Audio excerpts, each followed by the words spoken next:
चलिए, आज हम शुरू करने जा रहे हैं। आपको नलिन अकाडमी पे मिलेगा मानव कंकाल। मतलब कंकाल तंत्र है, सब्जेक्ट का नाम है और अध्याय 5 है। एनसीईआरटी का महेश वडवाल का चल रहा है। आज हम कंकाल तंत्र में क्या पढ़ेंगे, तो कंकाल शब्द सुनते ही आपको समझ में आएगा कि सबसे बड़ी बात तो हमारे कंकाल, हमारे बॉडी में जो हड्डी है उसके बारे में जानेंगे। तो इसमें हम चलिए मानव कंकाल के बारे में चलेंगे। मानव कंकाल में तो जंतु भी आपको आ जाएगा। मतलब मानव जो अलग है, हमारा शरीर का अलग है, जंतु का अलग हड्डी है, तो वो सब है इसमें, लेकिन 17 क्वेश्चन ही है। और जब बेसिक पढ़ाएंगे हम एनसीईआरटी का, तो हम आपको एक एक हड्डी के बारे में जानकारी देंगे। लेकिन इसमें हम मॉक टेस्ट और डिटेल के साथ चल रहे हैं, इसलिए कम समय में ज़्यादा क्वेश्चन करवाने की कोशिश कर रहे हैं। तो पहला क्वेश्चन आपके स्क्रीन पे है कि एक वयस्क मनुष्य के शरीर में अस्थियों की संख्या है। तो बताइए, एक वयस्क मनुष्य के शरीर में, वयस्क मनुष्य मतलब हम लोग, बड़े व्यक्ति लोग, है कि नहीं, तो उनके शरीर की बताइए। तो हम बताएंगे ऑप्शन नंबर बी 206। क्या बताइएगा? 206 बता देंगे। हमारे वयस्क में, बड़े व्यक्तियों में 206 हड्डी होती है, जो कि हम बहुत बार पढ़ चुके हैं। और बच्चे में कितने होते हैं कमेंट बॉक्स में कर सकते हैं, तो करिएगा, क्योंकि बच्चों के लिए बहुत इंपॉर्टेंट है ना। चलिए, इसमें हम डिटेल बात करते हैं। अस्थियां, जिसे हम अस्थियां बोलते हैं, उसे बोन्स भी बोलते हैं, हड्डी भी बोलते हैं। अस्थियां जो होता है, ठोस होता है, एकदम होता है, कठोर, ठोस कहिए, कठोर कहिए, एवं शक्तिशाली कहिए। इसी पे तो खड़े हैं हम लोग। तो क्या है? ठोस, कठोर, शक्तिशाली, संयोजी, उत्तक है। क्या है? हड्डी, ये भी उत्तक है, टिश्यूज है ना, याद रखना है। जिनका निर्माण तंतुओं एवं मैट्रिक्स से होता है। तो हड्डियों का निर्माण, बोन्स का निर्माण जो है, बोन्स का जो निर्माण है वो तंतुओं एवं मैट्रिक्स से होता है। एक वयस्क मनुष्य में 206 हड्डी होते हैं, ये हम जानते हैं। तो बहुत ईजी है, आगे बढ़ते हैं। जबकि शैशव काल, शैशव काल मतलब बच्चा वाला, बच्चा का जो है हड्डी कितने होते हैं? तो बच्चे में हड्डी जो है 300 हड्डी होते हैं। बस इतना जान लीजिए, 206 बड़े में और 300 हड्डी बच्चे में, इसलिए बहुत नाजुक होता है बच्चा, ये जानते हैं आप। चलिए दूसरे प्रश्न की ओर चलते हैं। दूसरा प्रश्न क्या है कि मानव शरीर की सबसे छोटी तथा सबसे बड़ी अस्थियां क्रमशः है। बताइए, मानव शरीर का, हमारे शरीर का, मानव शरीर मतलब हम, है ना। तो मानव शरीर की सबसे छोटी तथा सबसे बड़ी अस्थि क्रमशः है। अस्थि मतलब हड्डी, बोन्स। तो बताइए, बोन्स जो है बताना है, क्रम से बताना है। तो आप बहुत अच्छे से जानते हैं, स्टेपीज और फीमर। सबसे छोटा कौन है? स्टेपीज, कान में होता है। सबसे बड़ी अस्थि कौन सी है? फीमर, जो कि कहाँ होता है? जांघ में होता है। ये आप अच्छे से जानते हैं, है कि नहीं। तो आपको ये सब ध्यान रखना होगा, है कि नहीं। तो देखिए, मानव शरीर की सबसे छोटी अगर अस्थि बोले, हड्डी बोले, तो स्टेपीज। क्या बोलेगा? स्टेपीज, जो कि कानों में होता है, जो कानों में पाई जाती है, ये हम जानते हैं। सबसे बड़ी अस्थि अगर बात करें, मतलब हड्डी की बात करेंगे, तो फीमर। फीमर कहाँ होता है? जांघों में पाई जाती है। तो फीमर हमारा जांघ में पाया जाता है, तो जांघ की हड्डी है फीमर, है ना। और कानों का हड्डी स्टेपीज। ऐसे याद करेंगे, कोई दिक्कत। अब तीसरे प्रश्न की बात करते हैं। मानव कंकाल, मानव कंकाल के, कंकाल मतलब स्केलेटन, स्केलेटन बोलते हैं, ठीक है ना, मतलब हड्डी को ही।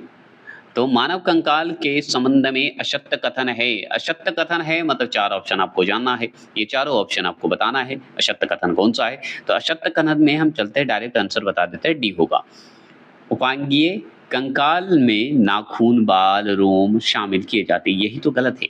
उपांगीय में कैसे करेंगे? ये कंकाल में हम नाखून, बाल और रोम को नहीं रखेंगे, इसमें रखेंगे, क्या रखेंगे? इसके अंतर्गत हाथों, पैरों की हड्डियों को रखेंगे तथा मेखलाएं। तो उपांगीय कंकाल अगर बोले तो हम बोलेंगे हाथ पैर की हड्डी हो गया, मेखलाएं सम्मिलित हो गई, नाखून, बाल और रोम और बाह्य कंकाल, ठीक है, के अंतर्गत शामिल किए जाते हैं। तो नाखून और बाल और रोम जो है हमारा, वो हमारा बाहरी कंकाल में है। नाखून को देख रहे हैं, बाहरी कंकाल है हमारा, जो है मतलब हड्डी जो है हम देख रहे हैं। बाल हमारा बाहर है, तो बाहर की ओर निकलता है, तो ये सब हमारा बाह्य कंकाल में आएगा, बाह्य स्केलेटन में आएगा, है कि नहीं। समझ गए होंगे। हो सकता है आपको उपांगीय कंकाल ना दे, ठीक है, हो सकता है ना दे, तो इसे आपको बोलना पड़ जाएगा, हो सकता है इंग्लिश में दे दे। तो आप क्या बोलिएगा, अपेंडिकुलर बोल दीजिएगा, अपेंडिकुलर स्केलेटन बोल दीजिए, या आप एक अपेंडिकुलर बोन बोल दीजिए, ठीक है। यही हो सकता है दे दे, हो सकता है उपांगी हड्डी दे दे, उपांगी अस्थियां दे दे, उपांगी कंकाल दे दे। तो ये सब आपको ध्यान रखना, उसका इंग्लिश में थोड़ा सुन लीजिए, क्योंकि बायोलॉजी में कभी कभी इंग्लिश में ही दे देता है, तो अपेंडिकुलर स्केलेटन बोल दीजिएगा। चौथा प्रश्न है, निम्नलिखित में से ही असत्य कथन की पहचान कीजिए। असत्य कथन मतलब गलत कथन को बताना है, तो इसमें 4 ऑप्शन है, आप बताइए असत्य कथन। तो असत्य कथन में स्नायु मांसपेशियों को अस्थियों से जोड़ता है, यही गलत है। स्नायु ऑप्शन नंबर ए ही गलत है ना, गलत है मतलब सही है। देखिए अब इसमें हम चलते हैं, यहाँ पे जानते हैं, जिसे स्नायु बोलते हैं उसे लिगामेंट बोलते हैं। क्या बोलते हैं, लिगामेंट बोला जाता है। एवं कंडरा दोनों संयोजी उत्तक है। कंडरा, कंडरा का मतलब होता है टेंडन, टेंडन बोल दीजिए, टेंडन करते रहता है, टेंडन ऐसे याद कर सकते हैं। याद करने के लिए मैं बोलता हूँ थोड़े शब्द को। तो स्नायु एवं कंडरा दोनों क्या है, संयोजी उत्तक है। अब संयोजी उत्तक स्नायु मतलब लिगामेंट अस्थियों अथवा उपस्थियों को परस्पर जोड़ता है, ये हम जान गए। जबकि कंडरा, कंडरा जो है जिसे हम टेंडन बोलते हैं, टेंडन, ठीक है, मांसपेशियों को अस्थियों से जोड़ता है, यही तो बात है। अगर ये रहता, मान लीजिए लिगामेंट के जगह पे टेंडन रहता तो हम आंसर लगा देते, है ना, कंडरा लगा देते। तो मांसपेशियों को अस्थियों से जोड़ता है कौन, कंडरा। अब बात करते हैं 5वां प्रश्न। 5वां प्रश्न बहुत इंपॉर्टेंट है। निम्नलिखित में से कौन सा तत्व जो है मानव शरीर में सर्वाधिक पाया जाता है। तो मानव शरीर में सर्वाधिक पाए जाने वाला तत्व बताइए कौन सा है। तो हम बताएंगे वो तत्व जो है ऑप्शन नंबर ए, ऑक्सीजन। अब ऑक्सीजन है, ऑक्सीजन है ऑप्शन के हिसाब से, लेकिन अगर मानव शरीर के तत्व की बात करें ना, तो 6 तत्व बहुत ही इंपॉर्टेंट है। मानव शरीर में 6 तत्व जो है सर्वाधिक रूप से प्रधान माना जाता है। इसकी प्रधानता है 6 तत्वों की, जिसमें ऑक्सीजन ऑप्शन में है। अगर ऑक्सीजन नहीं होता तो नाइट्रोजन सही होता, है ना, नहीं तो कैल्शियम सही होता, कार्बन फिर सही हो जाता, है ना, कुछ भी हो सकता है। तो ऑक्सीजन अगर मान लीजिए नहीं ऑप्शन में रहता तो उसके बाद हम क्या लगाते, कार्बन को टिक लगाते। अगर मान लीजिए कार्बन नहीं होता तो नाइट्रोजन को लगाते, अगर नाइट्रोजन नहीं होता तो कैल्शियम को लगाते। तो इस तरह से हम 6 तत्व हैं हमारे शरीर में जो कि सर्वाधिक रूप से इंपॉर्टेंट है, महत्व रखता है हमारे शरीर में।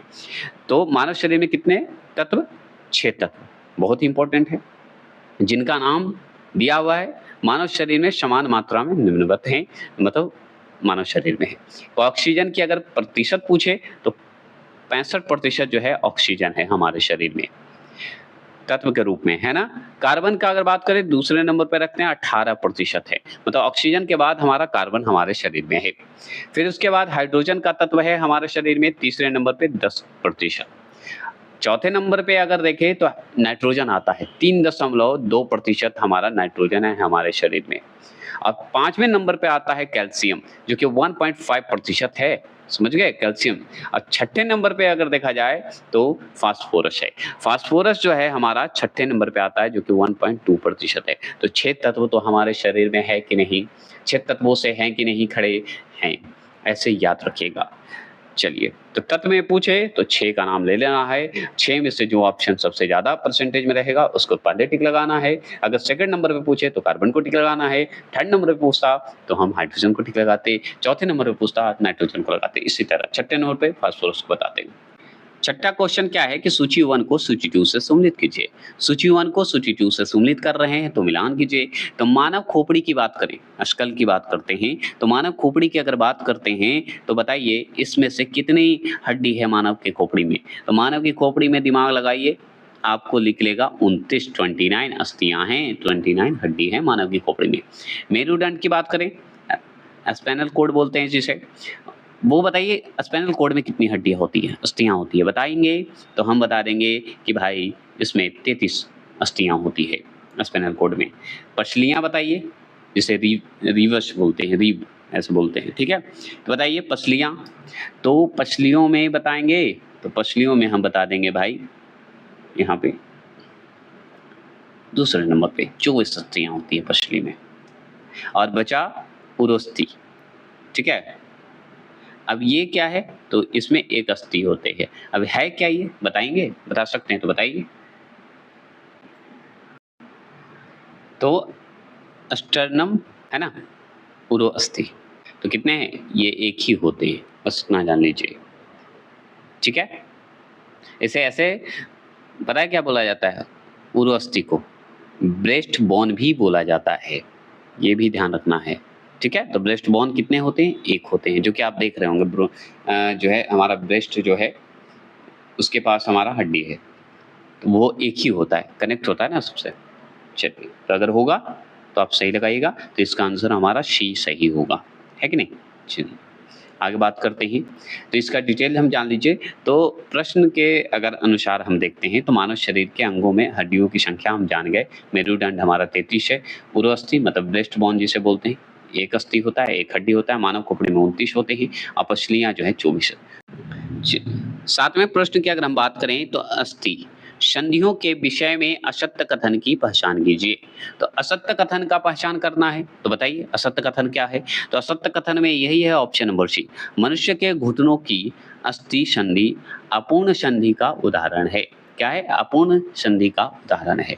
तो अस्थि संधियों के विषय में असत्य कथन की पहचान कीजिए। तो मनुष्य के घुटनों की अस्थि संधि अपूर्ण संधि का उदाहरण है, बस इतना जान लेना है। तो अब इसके बारे में हम थोड़ी जानकारी लेते हैं। शरीर के वे स्थान जहां दो अस्थियां परस्पर जुड़कर शरीर को गतिशीलता प्रदान करती है, क्या करती है, गतिशीलता प्रदान करती है। अब देखिए, शरीर है हमारा, मानव शरीर है या किसी का भी शरीर मान लीजिए, दो अस्थि परस्पर क्या करेगा, जुड़ेगा, तभी तो हम चल पाएंगे, तभी तो हमारा गति कर पाएगा, हमारा बॉडी चल पाएगा, है ना। खड़े हैं तो हमारे अस्थियों की वजह से, तो अस्थि एक दूसरे से जुड़े हुए हैं, और हड्डी तो है ही, अस्थि मतलब। तो अस्थि संधि कहते हैं, जिसे बोन ज्वाइंट भी कहते हैं।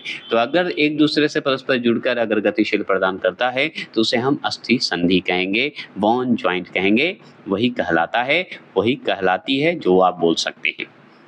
अब और बात करते हैं, तो गति एवं प्रकृति के आधार पर अस्थि संधि मतलब बोन ज्वाइंट मुख्यतः 3 प्रकार की होती है।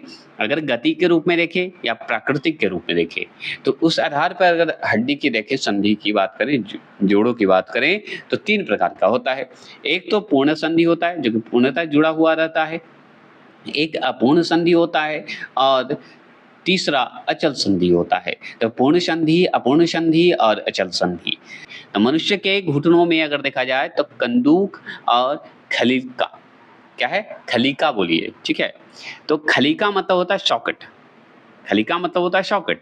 अब कंदूक मतलब होता है बॉल। तो बॉल एंड सॉकेट नामक पूर्ण संधि पाई जाती है, जो कि सॉकेट का काम करता है, जोड़ने का काम करेगा। सॉकेट वो देखे होंगे आप, नल उल जुड़ता है, जो देख रहे होंगे ना, घर में किसी का घर बनता है या नल खराब होता है तो सॉकेट का इस्तेमाल करते हैं जोड़ने के लिए। तो उसी तरह हमारे हड्डी को भी जोड़ने के लिए सॉकेट और बॉल की आवश्यकता होती है। तो ये जो पूर्ण रूप से संधि हो रहा है या पूर्ण रूप से जुड़ता है, तो बॉल और सॉकेट के मदद से ही जुड़ेगा। और मनुष्य के घुटने में क्या होता है, एक दूसरे को जोड़ने के लिए, हड्डी को जोड़ने के लिए वहाँ पे बॉन रहता है ना, मतलब वहाँ पे सॉकेट बनाया रहता है, तभी तो हम चल पाते हैं, मोड़ पाते हैं, है ना, बॉल जैसा रहता है, देखे होंगे।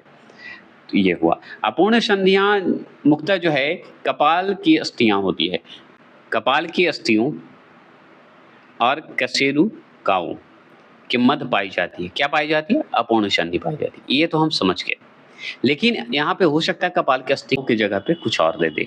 तो यहाँ पे देखिए, मेरुदंड इसे भी बोलते हैं, मेरुदंड भी आप बोल सकते हैं।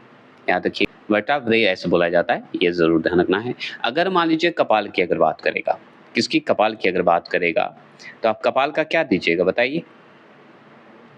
कपाल का अगर मान लीजिए वहां पे दे, तो आप बहुत अच्छे से जानते हैं इसके बारे में, क्रेनियल बोन बोलते हैं।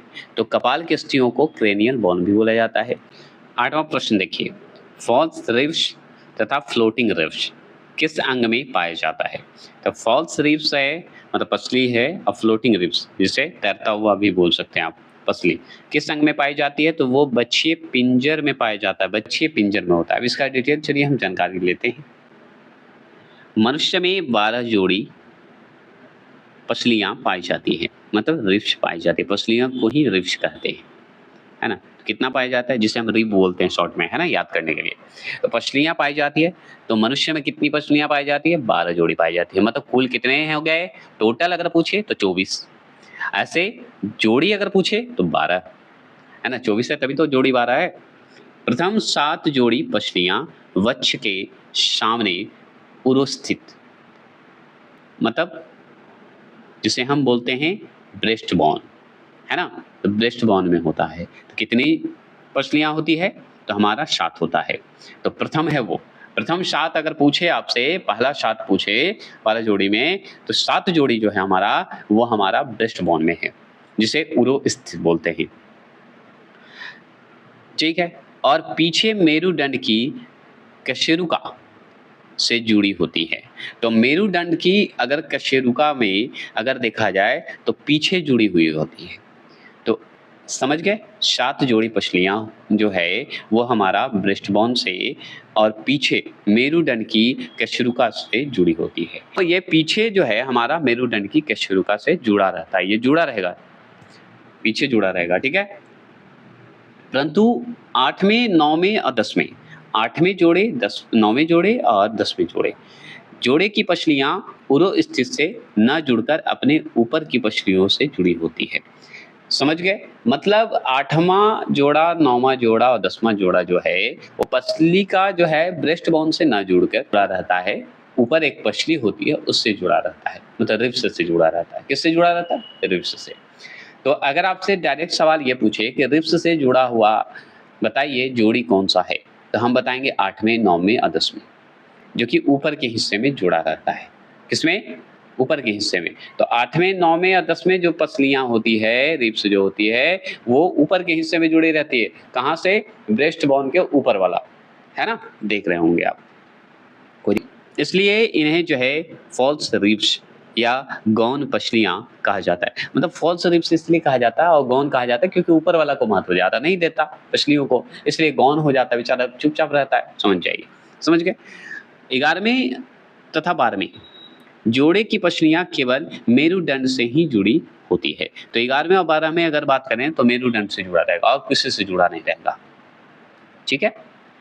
ठीक है, और इनका अग्र शिरा जो है मुक्त होता है, आगे वाला जो शिरा होता है पसलियाँ का वो मुक्त होगा, कुछ नहीं है उसमें, इसलिए इन्हें तैरती पसलियाँ या फ्लोटिंग रिब्स कहा जाता है। यहाँ पे देखिए 9वां प्रश्न क्या है, सूची 1 को सूची 2 से सम्मिलित कीजिए। सूचियों के नीचे दिए गए कूट का उपयोग सही उत्तर से कीजिए। सूची 1 है, सूची 2 है। क्या बोलते हैं, उरोसिस्ट बोलते हैं। क्या बोलते हैं, ब्रेस्ट बोन बोलते हैं। तो ब्रेस्ट बोन जो है उसे हम इंग्लिश में क्या बोले थे, इंग्लिश में ही इसी का नाम है, तो इसका नाम हम क्या बोले थे, शटरनम। क्या है, शटरनम, जो कि हम बहुत बार इसके साथ बोलते थे, इसी का इंग्लिश नाम है ये। तो हो सकता है इससे दे दे, तो ये भी ध्यान रखना होगा। तो 1 का 4 हो गया, ये क्लियर हो गया। अब देखिए जत्रुक, अब जत्रुक है मतलब कॉलर बोन बोलते हैं इसे, कॉलर बोन बोला जाता है, जत्रुक, कॉलर बोन बोलिएगा। तो ये क्या है, इसका आप दूसरा इंग्लिश में नाम बताइए, है ना, ऐसे याद रखिएगा, मतलब साइंटिफिक नाम बोल दीजिए जो बोल सकते हैं आप। तो ये हमारा क्या है बताइए, क्लेविकल होता है। तो जत्रुक को ही क्लेविकल बोला जाता है। जानू फलक बोला जाता है निक कैप को, ठीक है, निक कैप को बोलते हैं।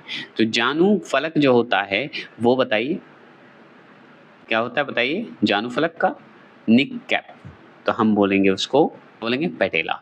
क्या बोलते हैं, पैटेला बोलते हैं। ये हो गए आपके, ये हो गए 4, ये हो गए 1, ये हो गए 2 और ये बचा जो 3, स्कैपुला होता है। तो स्कंद, स्कंद फलक को ही मतलब सॉल्ड ब्लेड बोलते हैं, ब्लेड बोला जाता है, जिसे हम बोलते हैं स्कैपुला।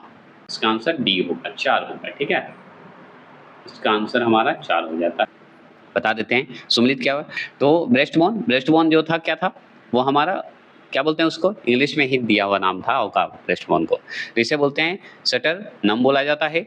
अगर देखिए यहाँ पे कॉलर बोन को भी उरोस्थ कर दिया है, यहाँ पे गलत है, कॉलर बोन होता है, हंसिया को बोला जाता है, तो इसी से संबंधित होता है।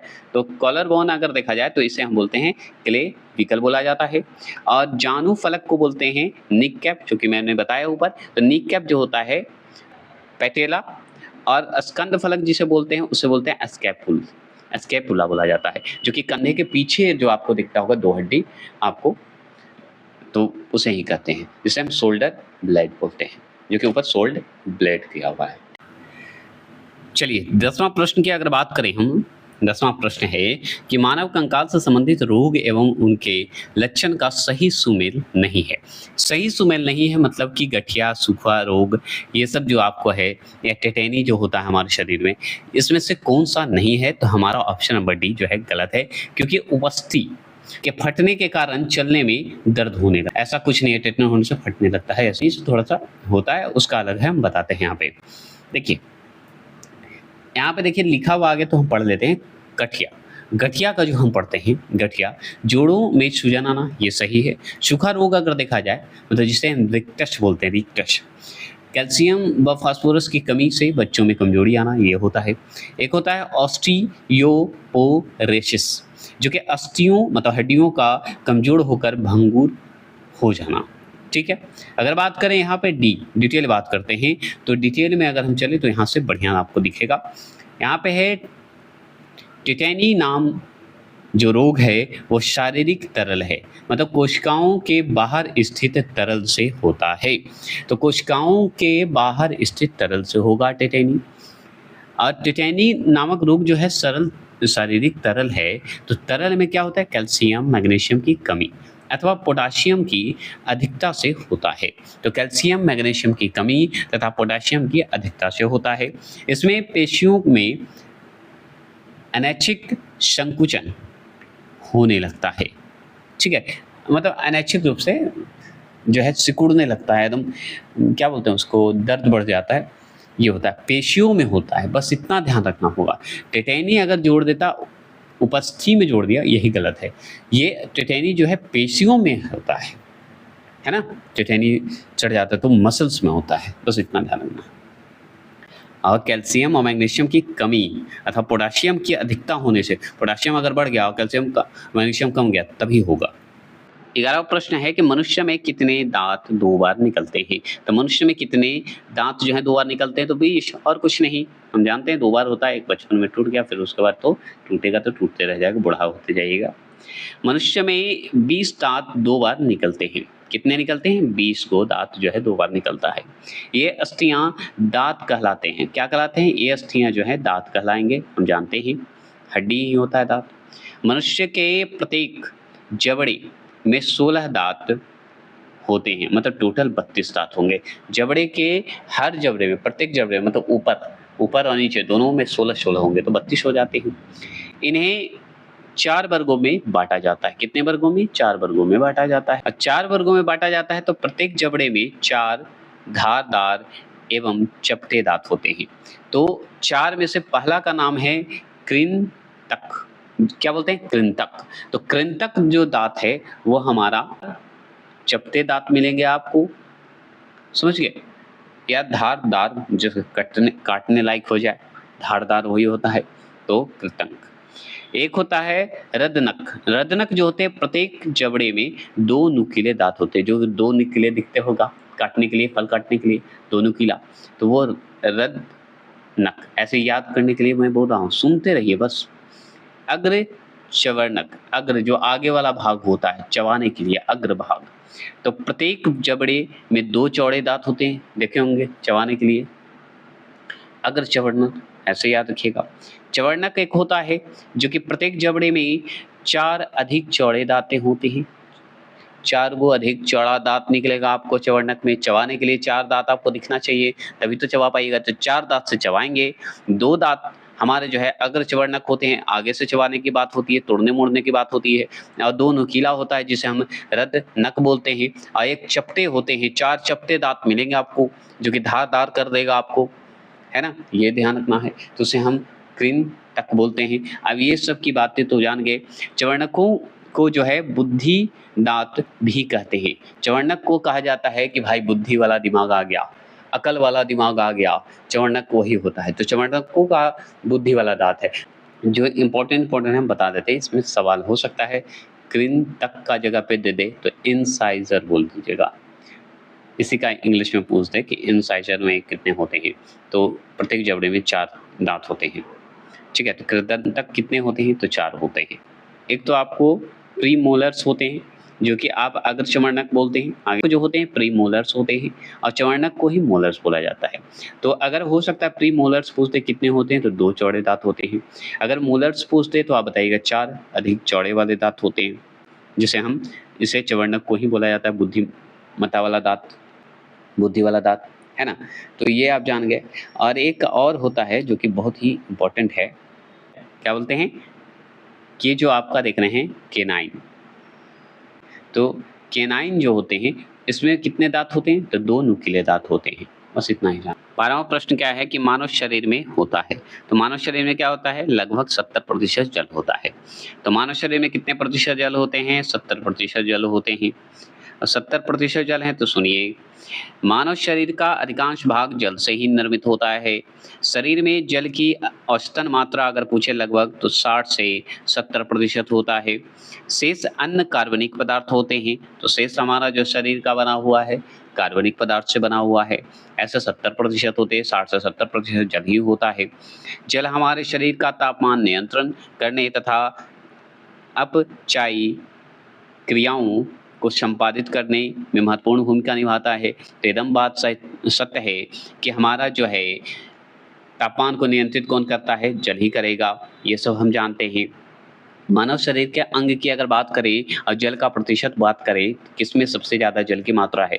तो फेफड़े में अगर जल की प्रतिशत पूछे तो 83% है। 83% जल जो हमारा फेफड़ा का इस्तेमाल होता है, फेफड़ा में होता है। मस्तिष्क से हृदय की अगर बात करें तो इसमें 73% जल की मात्रा की आवश्यकता होती है। त्वचा की बात करें तो स्किन की मतलब हो रही है तो 64%, इसलिए कहा जाता है पानी पीजिए तो चेहरे पे रौनक आएगा, चमड़ी आपके चमकेंगे, तो इसलिए कहा जाता है। अगर ब्रिक की बात करें, ब्रिक मतलब किडनी की बात करें तो इसमें 79% आपका जल का मात्रा की आवश्यकता होती है ना? आप जानते हैं। अस्थि की बात करें, हड्डी की बात करें तो 31% होता है, ये हम जानते हैं। इसलिए कहा जाता है किडनी में और पानी की मात्रा है, और पानी पीजिए तभी आपके किडनी सुरक्षित रहेंगे, अन्यथा किडनी खराब होने की संभावना बनी रहती है। ये थोड़ा-सा ऐसे ही बोल दिया मैंने। अस्थि मतलब हड्डी में हमारा 31% जल का प्रतिशत होता है। ये सब आपको याद रखना होगा। चलिए आगे बात करते हैं 13वें प्रश्न की अगर बात करें तो मनुष्य के शरीर में पसलियों मतलब रिब्स में कितने जोड़े होते हैं? तो हम जानते हैं 12 जोड़े होते हैं। टोटल अगर कुल पूछे तो 24, है ना? तो कुल जोड़ी 12 जोड़ी होती है, जो कि हम पढ़ चुके हैं। मनुष्य के शरीर में 12 जोड़ी अथवा 24 पसलियाँ होती हैं। तो 12 जोड़ी होगी तो 24 पसलियाँ तो होगा ही। ये जो पसलियाँ होती है ये सपाट हड्डी जैसा होता है, ये आप जान लीजिए, जो कि शारीरिक अंगों को सुरक्षा प्रदान करता है, जिसमें आपको पसलियाँ अगर देखना है तो आपको दिखेगा, है ना? अब देखिए, कमान की तरह झुकी इस पसलियों में प्रथम जो है 7 जोड़ी जो है कास्टल कार्टिलेज द्वारा सीधे उरोसिस्ट जो होता है ना, उससे हम ब्रेस्ट बोन बोलते हैं। बस इतना जान लीजिए। क्या बोलते हैं? ब्रेस्ट बोन या सटरनम बोला जाता है। तो सटरनम से जुड़ा होता है, मतलब देखिए ब्रेस्ट बोन जो है जुड़ा हुआ होता है पीछे वाले हड्डी से, है ना? तो जोड़ी से बना होता है, इसलिए उरोस्थ बोला जाता है। वास्तविक पसलियाँ कहलाती है, यही वास्तविक पसली है, इसी से सुरक्षित भी है हमारा हार्ट, है ना? समझ रहे होंगे। 8वीं 10वीं और 9वीं तीनों 8वीं 9वीं 10वीं जोड़ी जो है पसलियों को कृत्रिम पसलियाँ कहा जाता है। ये कृत्रिम रूप से कहिए पसलियाँ हैं। 14 प्रश्न है, बाल जिस प्रोटीन का बना होता है उसे कहते हैं। तो बाल जिस प्रोटीन का बना होता है उसे क्या कहते हैं? कीरैटिन कहते हैं। कीरैटिन कहा जाता है। तो बाल, नाखून और खूर अल्फा कीरैटिन के बने होते हैं। तो आपसे पूछेगा बाल जो है, नाखून जो है, खूर जो बनता है जानवर का, वो सब बनता है अल्फा कीरैटिन से बनता है, मतलब कीरैटिन से बना होता है। शरीर के इन अंगों में मृत कोशिकाएं मतलब डेड सेल पाई जाती है। मृत कोशिका होता है, काटिएगा तो कुछ दर्द नहीं होता, जिस कारण इन्हें काटने पर दर्द का एहसास नहीं होता है। अगर बात करें 15वां प्रश्न की बात करेंगे। 15वां प्रश्न क्या है? 15वां प्रश्न है कि शल्य क्रिया में ऑर्थोप्लास्टी क्या है? ऑर्थोप्लास्टी क्या है? तो ऑर्थोप्लास्टी हमारा कूल्हे के जोड़े का क्या होता है? प्रतिस्थान होता है। हिप जॉइंट जिसे बोलते हैं, रिप्लेसमेंट बोला जाता है, रिप्लेसमेंट बोला जाता है। समझ गए? चलिए आगे बात करते हैं, इस पर डिटेल बात करते हैं। तो कूल्हे के जोड़े या जोड़ कूल्हे के जोड़ के प्रतिस्थापन को शाल की क्रिया में ऑर्थोप्लास्टी, ठीक है, ऑर्थोप्लास्टी कहा जाता है। क्या करते हैं? ऑर्थोप्लास्टी कहा जाता है। मतलब हिप जॉइंट रिप्लेसमेंट को ही ऑर्थोप्लास्ट कहा जाता है, ऑर्थोप्लास्टी कहा जाता है। प्लास्टिक कर दिया ना जी, रिप्लेसमेंट हो गया। इस चिकित्सा प्रक्रिया मतलब डॉक्टर की प्रक्रिया द्वारा जोड़ों के दर्द से मुक्त व चलने की क्षमता को पुनः ठीक करने व मांसपेशियों की क्षमता को प्राप्त करने का सम्मिलित होती है। तो प्राप्त करना सम्मिलित होती है। तो मांसपेशी हो गया या ठीक करने की बात हो, पुनः ठीक हो जाए, उसकी क्षमता होती है, सम्मिलित की जाती है। बस यही और कुछ नहीं है इसमें। प्रश्न आप देखे होंगे, ये क्वेश्चन मिला दोबारा रिपीट कर दिया है एनसीईआरटी, इसलिए इस क्वेश्चन को हम आगे बढ़ते हैं ना, मतलब मिला दिया गया। देखिए ना, यहाँ पे ब्रेस्ट बोन क्या है? 4th में है। हंसली कॉलर बोन जिसे बोलते हैं, तो कॉलर बोन क्या था बता सकते हैं? तो कॉलर बोन, बस ऑप्शन चेंज कर दिया है, डी कर दिया, उसमें सी आंसर था उस समय, ठीक है, तो डी हो गया। तो इसका आपको 1 देखिएगा, क्लेविकल बोला जाता है कॉलर बोन को। और निक कैप को क्या बोलते हैं? निक कैप को खाली ऊपर नीचे कर दिया है, निक कैप को क्या बोलते हैं? इसे हम पैटेला बोलते हैं बोलिए, या शोल्डर ब्लेड बोलिए। तो शोल्डर ब्लेड जो होता है वो होता है स्केपुला बोलते हैं। तो यही आंसर है और कुछ नहीं है, मिलाया हुआ है, देख रहे हैं, सेम ही है, इसमें कोई हमको नहीं लगता ज़्यादा मेहनत करने की आवश्यकता है। आगे बढ़ते हैं। 17वां प्रश्न है और अंतिम प्रश्न है इसका मानव कंकाल का, कि मानव शरीर में अस्थियों को मजबूत रखने के लिए निम्नलिखित में से कौन सा तत्व आवश्यक है? तो हम जानते हैं बी नंबर आवश्यक है, कैल्शियम, ठीक है, बी नंबर है। एक बात जान लीजिए कि नलिन अकादमी जो भी क्वेश्चन दे रहा है आपको हर किताब में मिलेगा, लेकिन वही कंटेंट नलिन अकादमी पढ़ाता है जो कंटेंट से आपको एग्जाम आने की संभावना है, व्यर्थ का किताब नहीं पढ़ाता।